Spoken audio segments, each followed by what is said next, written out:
विधानसभा में आज प्रश्नकाल के दौरान प्रदेश में एक राज्य एक चुनाव के लिए समिति गठन से जुड़ा सवाल महत्वपूर्ण रहा। इसके साथ ही जिला स्तर पर पूछे गए सवालों का विभागीय मंत्रियों ने संतोषपूर्ण जवाब दिया। कुछ सवालों के जवाब में नेता प्रतिपक्ष टीकाराम जूली ने भी विभागीय मंत्रियों पर सवाल दागे। प्रश्नकाल के दौरान किस तरह गूंजे जनता से जुड़े सवाल, देखिए रिपोर्ट। विधानसभा में प्रश्नकाल के दौरान अब जनता से जुड़े मुद्दों पर सार्थक बहस होती दिखाई दे रही है। तैयारी के साथ आए विभागीय मंत्री सवाल पूछने वाले विधायकों को अपने जवाब से संतुष्ट कर रहे हैं। गंग कैनाल में आ रहे केमिकल युक्त पानी की रोकथाम के सवाल पर जल संसाधन मंत्री सुरेश रावत ने जवाब दिया। केंद्रीय प्रदूषण नियंत्रण मंडल की टीम ने 4 से 5 बार क्षेत्र का निरीक्षण किया और नमूने भी लिए। उस दौरान पुष्टि हुई कि दूषित पानी प्रवाहित किया जा रहा है। विधायक रूपिंदर सिंह कुन्नर ने कहा कि केमिकल युक्त पानी से राजस्थान के जिलों में कैंसर की संभावना है और यह बीमारी तेजी से फैल रही है। इससे कब तक निजात मिलेगी, जिसका मंत्री सुरेश रावत ने जवाब दिया। केंद्रीय प्रदूषण नियंत्रण मंडल द्वारा इन नमूनों की जांच में दूषित पानी प्रवाहित किए जाने की पुष्टि हुई।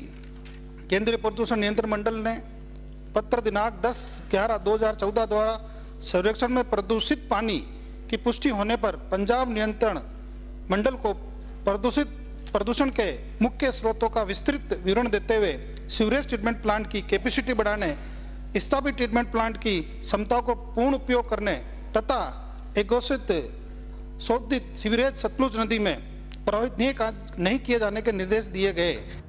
जनजाति छात्रावास में कार्यरत कार्मिकों के लिए पृथक कैडर के सवाल पर जनजाति क्षेत्रीय विकास मंत्री ने कहा कि छात्रावासों में पहले कैडर नहीं था। उस दौरान शिक्षा विभाग से अध्यापक लेते थे और उन्हें वार्डन के तौर पर लगाया जाता था। इस पर नेता प्रतिपक्ष टीकाराम जूली ने कहा कि प्रधानमंत्री आदि आदर्श ग्राम योजना के तहत जो राशि का प्रावधान किया गया था उसमें से 1 रुपया भी खर्च नहीं हुआ, उसके क्या कारण है? मंत्री बाबूलाल खराड़ी ने जवाब दिया कि प्रधानमंत्री आदि आदर्श ग्राम का पैसा 10,000 करोड़ है। यह पैसा आप केंद्र से ले नहीं पाए, इसलिए खर्च नहीं हो सका। केंद्र सरकार से आता तो खर्च होता। आप कैडर का काम पूरा नहीं कर पाए। हमने अब प्रक्रिया पूरी कर दी है और जल्दी तैयार हो जाएगा। प्रधानमंत्री आदि आदर्श ग्राम में ये पैसा 10,000 करोड़ है। ये पैसा खर्च इसलिए हमें पहले बताया था कि ये पैसा आप लोग ले नहीं पाए, वहां से केंद्र से मिला नहीं पाए कि भारत सरकार ने दिए नहीं, केंद्र से आया नहीं ना, उत्तर सुन लो। केंद्र से आया नहीं तो खर्च कहां से होगा?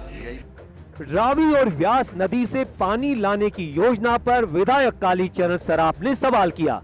जल संसाधन मंत्री सुरेश रावत ने जवाब दिया, पंजाब, हरियाणा और राजस्थान के मध्य 1981 को समझौता हुआ था, लेकिन समझौते के अनुसार राजस्थान को पूरा पानी नहीं मिल रहा है। प्रदेश का शेष 0.60 mm पानी हासिल करने के लिए प्रयासरत हैं। अतिरिक्त मुख्य सचिव जल संसाधन ने जल शक्ति मंत्रालय सचिव को भी पत्र लिखा है। सरकार प्रदेश के हिस्से का शेष 0.60 MF पानी प्राप्त करने हेतु लगातार प्रयासरत है। मुख्य सचिव राजस्थान सरकार द्वारा उत्तर क्षेत्रीय परिषद की स्टैंडिंग कमेटी की दिनांक 25/10/2024 को आहूत 21वीं बैठक में भी मुद्दा उठाया गया। गंगापुर विधानसभा क्षेत्र में भू प्रबंधन पर विधायक रामकेश मीणा के सवाल पर राजस्व मंत्री हेमंत मीणा ने कहा कि जो छोटी मोटी अशुद्धि हुई है उसे दूर किया जाएगा। लगातार कार्रवाई की जाती है। यदि कोई गलती हुई है तो उसकी प्रक्रिया भी अपनानी पड़ेगी। DIL RMP के अंतर्गत सर्वे रिसर्वे का कार्य किया जा रहा है। प्रदेश में सर्वे रिसर्वे का काम 2 चरणों में किया जाना है, जिसमें प्रथम चरण में प्रदेश के 11 जिले व दूसरे चरण में 22 जिलों को शामिल किया गया है। अगले राजस्व अभियान में इन अशुद्धियों को दूर करने का बिंदु भी शामिल किया जाएगा।